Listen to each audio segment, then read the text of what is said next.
വളരെ പ്രാചീന കാലം മുതലേ ഒത്തിരി സംവാദങ്ങൾക്ക് വഴി തെളിച്ച കൂദാശയാണ് മാമോദീസ അഥവാ വിശുദ്ധ ബപ്തിസ്മ.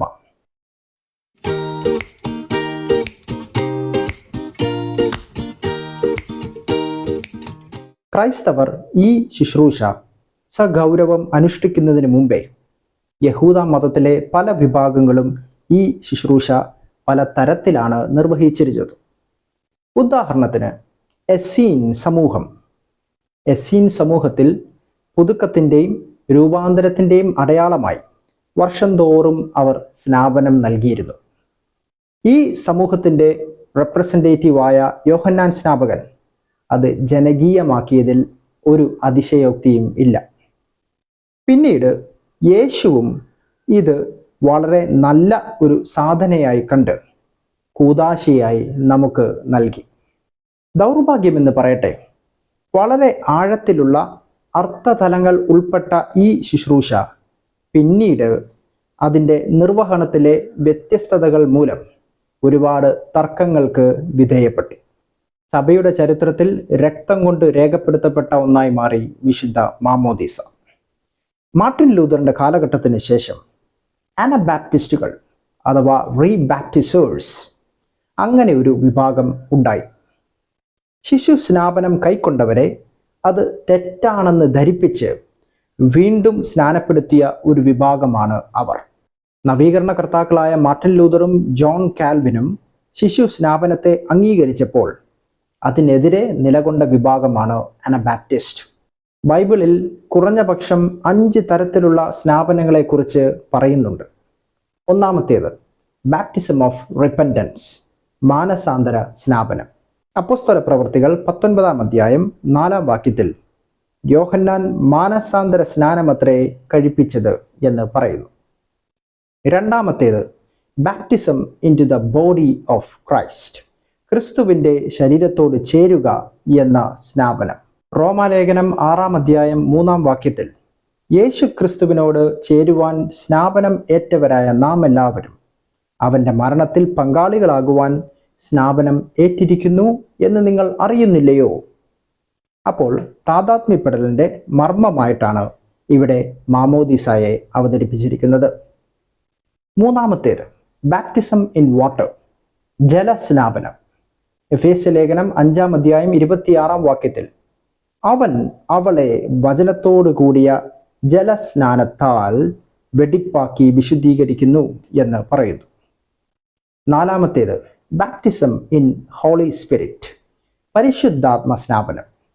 മത്തായി സുവിശേഷം 3-ാം അധ്യായം 11-ാം വാക്യത്തിൽ ഞാൻ നിങ്ങളെ മാനസാന്തരത്തിനായി വെള്ളത്തിൽ സ്നാപനം ഏൽപ്പിക്കുന്നതേയുള്ളൂ, എൻ്റെ പിന്നാലെ വരുന്നവൻ നിങ്ങളെ പരിശുദ്ധാത്മാവിലും തീയിലും സ്നാപനം ഏൽപ്പിക്കും എന്ന് പറയുന്നു.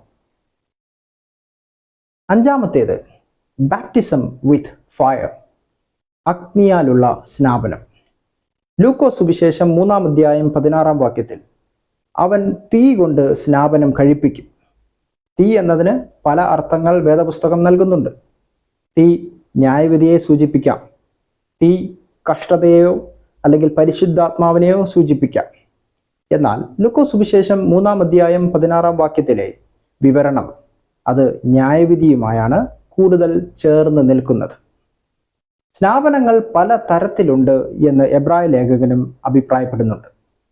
എബ്രായ ലേഖനം 6-ാം അധ്യായം 1-ാം വാക്യത്തിൽ സ്നാപനങ്ങളെക്കുറിച്ചുള്ള ഉപദേശമെന്നും എബ്രായ ലേഖനം 9-ാം അധ്യായം 10-ാം വാക്യത്തിൽ വിവിധ സ്നാപനങ്ങൾ എന്നും പറഞ്ഞിരിക്കുന്നത് സ്നാപന ശുശ്രൂഷയിലെ ഒരു ഡൈവേഴ്സിറ്റി, അതിൻ്റെ വൈവിധ്യത്തെ കുറിക്കുന്നതാണ്.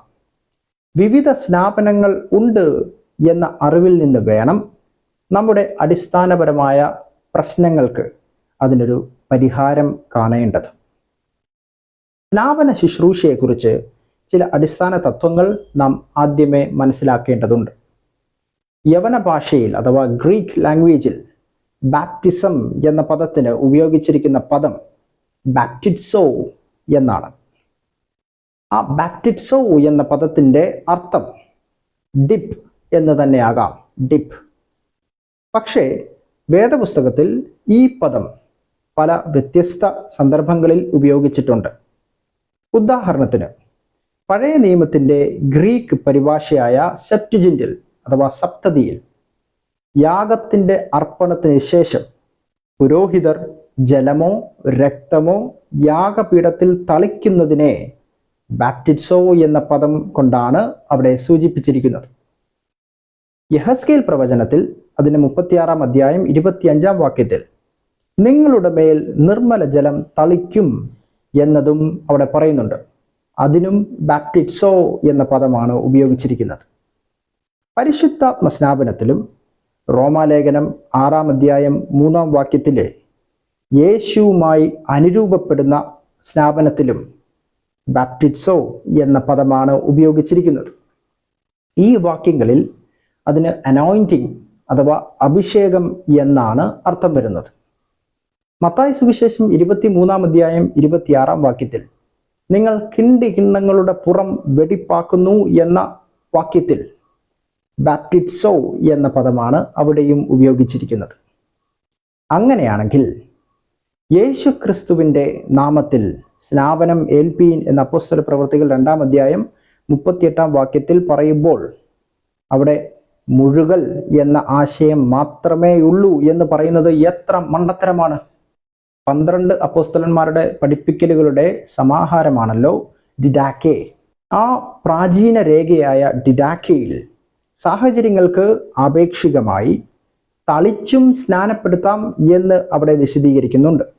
ശിശു സ്നാപനത്തിനെതിരെയും പല വാദഗതികൾ ഇന്ന് ഉയരുന്നുണ്ട്. പുതിയ നിയമത്തിൽ ധാരാളം ശിശു സ്നാപനങ്ങൾ നടന്നതായി പറഞ്ഞിട്ടില്ല. കാരണം ക്രൈസ്തവ സഭയിലെ അംഗങ്ങൾ മറ്റ് മതങ്ങളിൽ നിന്ന് പരിവർത്തനം ചെയ്തു വന്നവരാണ്. ഇന്ന് മറ്റ് മതങ്ങളിൽ നിന്ന് മതപരിവർത്തനം സ്വീകരിച്ച് ക്രിസ്തു മാർഗത്തിലേക്ക് വരുന്നവർക്ക് നാം മുതിർന്ന സ്നാപനം അഥവാ അഡൽട്ട് ബാപ്റ്റിസം ആണ് നൽകുന്നത്. എന്നാൽ ക്രൈസ്തവ വിശ്വാസത്തിൽ തന്നെ ജനിച്ചു വളരുന്നവർക്ക് അതിൻ്റെ ആവശ്യമില്ല. കൂടാതെ ശിശു സ്നാപനത്തെ വേദപുസ്തകം അത് സാധൂകരിക്കുന്നുണ്ട്. അപ്പോസ്തല പ്രവൃത്തികൾ 2-ാം അധ്യായം 38-39 വാക്യങ്ങളിൽ പത്രോസ് അപ്പോസ്തലൻ പറയുന്നുണ്ട്, നിങ്ങൾ മാനസാന്തരപ്പെട്ട് നിങ്ങളുടെ പാപങ്ങളുടെ മോചനത്തിനായി ഓരോരുത്തൻ യേശു ക്രിസ്തുവിൻ്റെ നാമത്തിൽ സ്നാപനം ഏൽപ്പീൻ, എന്നാൽ പരിശുദ്ധാത്മാവ് എന്ന ദാനം ലഭിക്കും. വാഗ്ദത്തം നിങ്ങൾക്കും നിങ്ങളുടെ മക്കൾക്കും നമ്മുടെ കർത്താവ് വിളിച്ചു വരുത്തുന്ന ഏവർക്കും ഉള്ളതല്ലോ. സ്നാപനത്തിലൂടെയുള്ള പരിശുദ്ധാത്മ വാഗ്ദാനം എല്ലാവർക്കും ഉള്ളതാണ് എന്ന് ഓർത്തുകൊള്ളുവിൻ. അതിൽ തീർച്ചയായും ശിശുക്കളും അതിൻ്റെ ഭാഗമാണ്.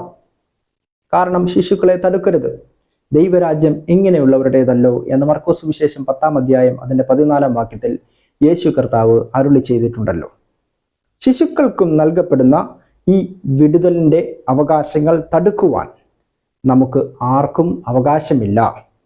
പാപത്തെക്കുറിച്ചുള്ള പഠനങ്ങൾ വ്യക്തമാക്കുന്നതിൽ പാപത്തിൻ്റെ അനന്തരഫലങ്ങൾ ശിശുക്കൾക്കും ഉണ്ടെന്നാണ്. കാരണം ആദാമിൽ എല്ലാവരും മരിക്കുന്നു. സ്നാപന ശുശ്രൂഷയിലൂടെ കുഞ്ഞുങ്ങളും ക്രിസ്തുവിലൂടെ ലഭിക്കുന്ന സമൃദ്ധമായ ജീവന്റെ ഭാഗമാകുന്നു. സ്വാഭാവികമായി ഇവിടെ ഉയരുന്ന ഒരു ചോദ്യമുണ്ട്. വിശ്വാസം സ്വയമേ ഏറ്റുപറയുവാൻ ത്രാണിയില്ലാത്ത കുഞ്ഞുങ്ങൾക്ക് എങ്ങനെയാണ് സ്നാപനത്തിൽ പങ്കുചേരുവാൻ കഴിയുന്നത്? അല്ലെങ്കിൽ മാതാപിതാക്കൾ ഏറ്റുപറയുന്ന വിശ്വാസം കുഞ്ഞുങ്ങളെ അത് സ്വാധീനിക്കുമോ? മുതിർന്നതിന് ശേഷമാണ് ക്രിസ്തുവിനെ കുറിച്ച് അറിയുന്നതെങ്കിൽ തീർച്ചയായും അത് ആ വ്യക്തിയുടെ മാതാപിതാക്കളുടെ അല്ലെങ്കിൽ പൂർവ്വപിതാക്കന്മാരുടെ വിശ്വാസത്തെ തിരസ്കരിച്ച് മറ്റൊന്ന് സ്വീകരിക്കലാണ് അവിടെ ചെയ്യുന്നത്. എന്നാൽ ഒരു ക്രൈസ്തവ കുടുംബത്തിൽ ക്രിസ്തീയ മാതാപിതാക്കളുടെ കുഞ്ഞായി ജനിക്കുന്ന ഒരു പൈതലിൻ്റെ കാര്യം അങ്ങനെയല്ല. അവൻ അല്ലെങ്കിൽ അവൾ ഗർഭാവസ്ഥയിൽ പോലും യേശുവിനെ അറിയുന്നു. ആ കുഞ്ഞിൻ്റെ അപ്പൻ്റെയും അമ്മയുടെയും വിശ്വാസം ആ കുഞ്ഞിനെ നിശ്ചയമായും അഗാധമായി സ്വാധീനിക്കുന്നു. ലൂക്കോസ് സുവിശേഷം 1-ാം അധ്യായം 40 മുതൽ 44 വരെയുള്ള വാക്യങ്ങൾ അതിന് തെളിവ് നൽകുന്നു.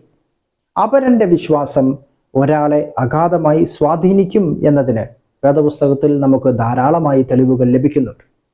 ഒന്നാമത്തെ തെളിവ്, 4 ആൾ ചുമന്നുകൊണ്ട് വന്ന പക്ഷവാതക്കാരനെ സൗഖ്യമാക്കിയപ്പോൾ യേശു കർത്താവ് അവിടെ പറഞ്ഞു. യേശു അവരുടെ വിശ്വാസം കണ്ടിട്ട്, മർക്കോസ് സുവിശേഷം 2-ാം അധ്യായം 5-ാം വാക്യത്തിൽ അത് പറയുന്നുണ്ട്.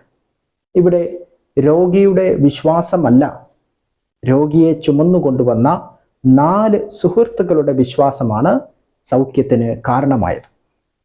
രണ്ടാമത്തെ തെളിവ്, ഭാര്യ ഭർത്തൃ ബന്ധത്തെക്കുറിച്ച് പറയുമ്പോൾ വചനം നമ്മെ പഠിപ്പിക്കുന്നുണ്ട്.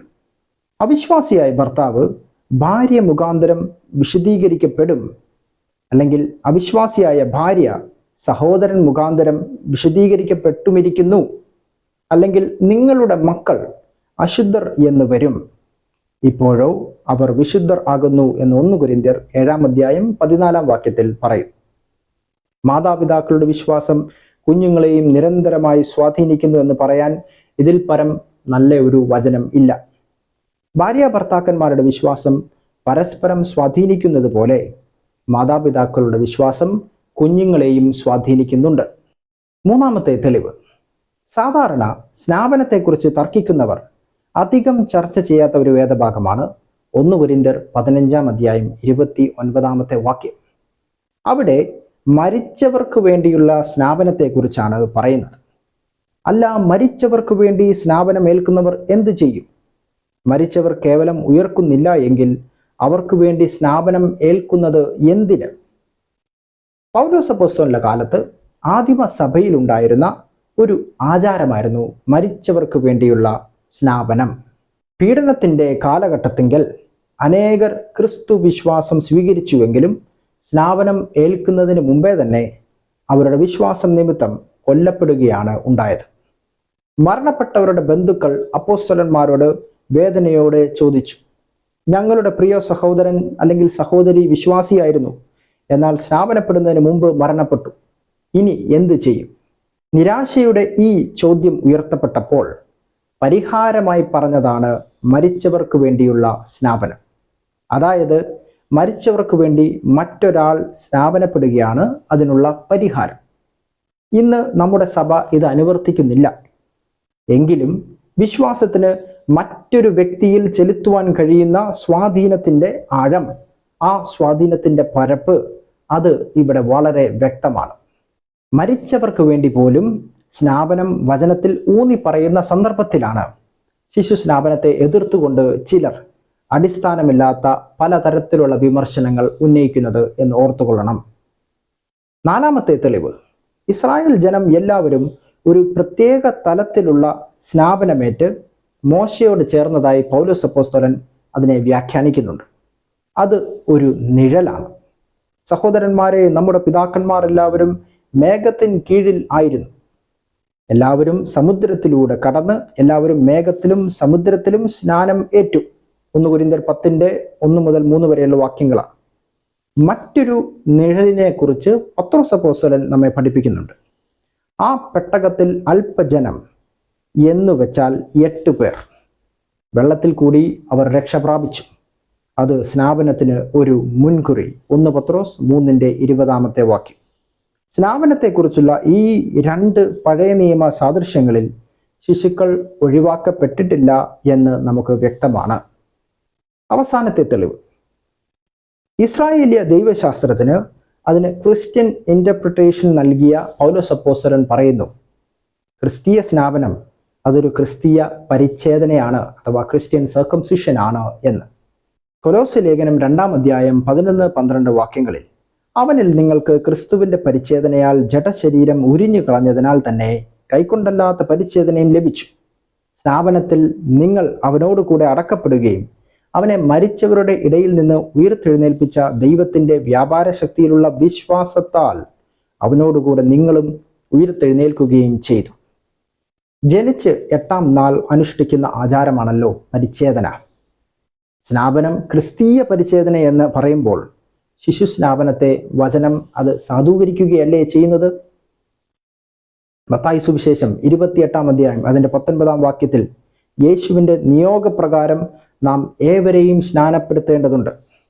വിശ്വസിക്കുകയും സ്നാപനം ഏൽക്കുകയും ചെയ്യുന്നവൻ രക്ഷിക്കപ്പെടും എന്ന് മർക്കോസ് സുവിശേഷം 16-ാം അധ്യായം 16-ാം വാക്യത്തിൽ പറയുന്നു.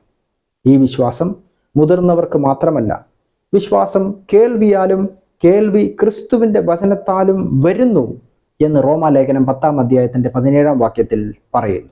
എങ്കിൽ ഗർഭസ്ഥ ശിശുക്കളിൽ പോലും ഈ കേൾവി ഉണ്ട് എന്ന് അറിഞ്ഞുകൊള്ളണം.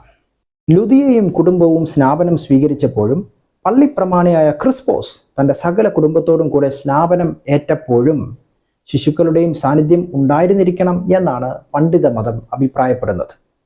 സുവിശേഷം കേട്ട് യേശുവിനെ കർത്താവും രക്ഷിതാവുമായി ഏറ്റുപറയുമ്പോൾ മാത്രമാണ് വീണ്ടും ജനനം സംഭവിക്കുന്നത് എന്നാണ് ചിലർ പഠിപ്പിക്കുന്നത്.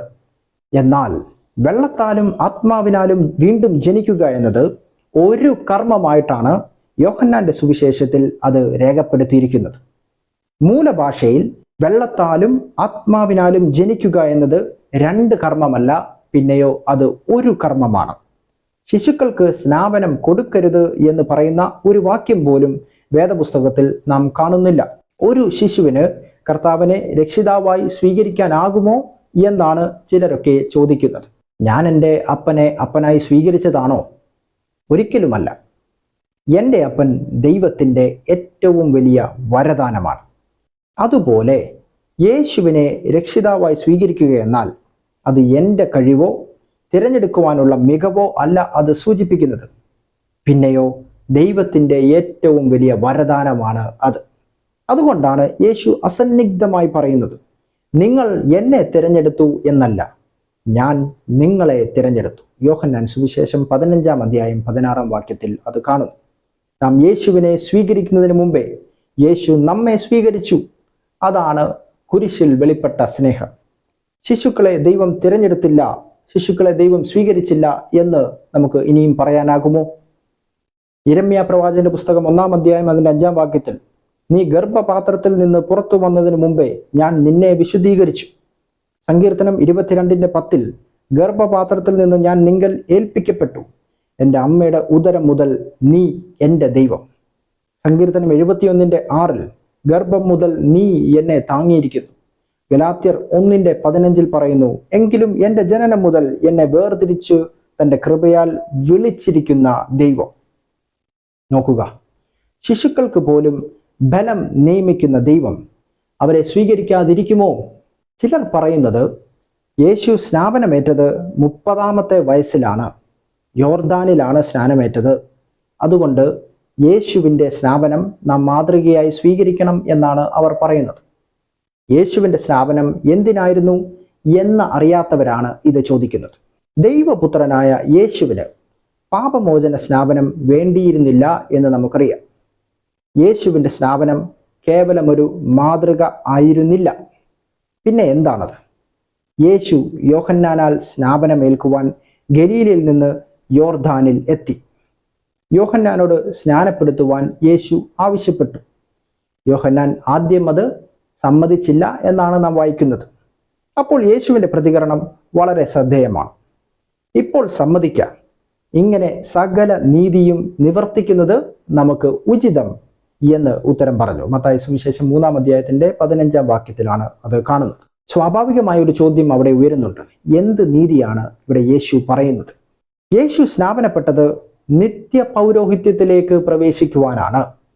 സംഖ്യാപുസ്തകം 4 അധ്യായത്തിൽ ലേവ്യരിൽപ്പെട്ടവർ 30-ാമത്തെ വയസ്സിലാണ് പൗരോഹിത്യ ശുശ്രൂഷ ഏറ്റെടുക്കേണ്ടത്.